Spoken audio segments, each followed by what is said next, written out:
one is literacy or science actually of reading? better? Balance literacy or science of reading? Balance literacy or science of reading? Alright.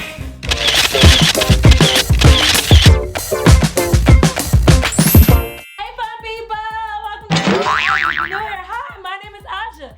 I'm an educational consultant who helps parents and teachers just like you make teaching as fun and systematic as possible so that you can increase reading achievement so that you can spend time on what truly matters. I've been a curriculum specialist for kindergarten through 5th grade over the last 6 years, and I've loved helping you help your children. There's been a huge disagreement in education. Which one is better? Science of reading, balanced literacy. Well, in this video, I'm gonna share with you which one I think is better and what I would do if I were you. So when I was in the classroom, you can kind of say I was doing both science of reading and balanced literacy, but let me just explain. I've been Orton Gillingham trained for about a decade, and I've always used the Orton Gillingham approach to teaching phonics. So in my day, I've always set about 20 minutes to give explicit and systematic phonics instruction to my children. In addition to those 20 minutes of phonics, I then did things such as close reading, guided reading, and all of the good things that come in balanced literacy, including the good old writing workshop. So I had it all, the reading workshop and the writing workshop, on top of 20 minutes of explicit and systematic phonics teaching using the Orton Gillingham approach. So I can truthfully say at one time I was teaching my children phonics strategies and also reading strategies such as decoding strategies and comprehension strategies. So let me just break down some of the pros to each approach. So what are the benefits? You see, with the science of reading approach, you're really studying how the brain learns to read. And in that, you give children a set of rules and patterns to follow as they decode and break down word parts and also letters.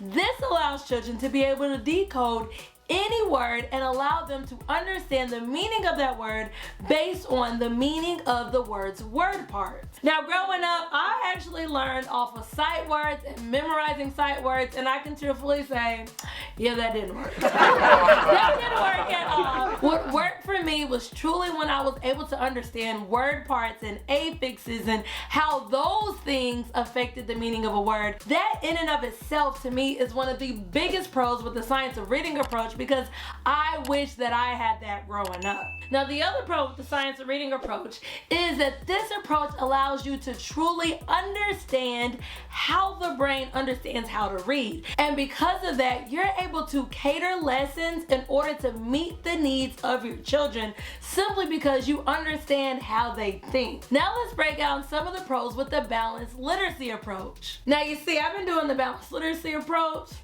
pretty much since I started teaching, so it's been over a decade now. With the balanced literacy approach, children are able to literally read books at their independent level, their instructional level, and grade level. And because they're using strategies to decode words and to be able to comprehend text at each one of those levels, I have personally seen just how powerful using these strategies can be in being able to comprehend the meaning of a text. You see, with the balanced literacy approach, they're able to really understand the big idea of the story. So what does the story mean? How to use questions to decipher the meaning of the story. And then you have strategies to help you decode the words in relation to what those words mean according to the text. I actually think that both approaches have their own purpose. I truly feel like one is not better than the other. If you were to ask me which approach I think is better, I would actually tell you I think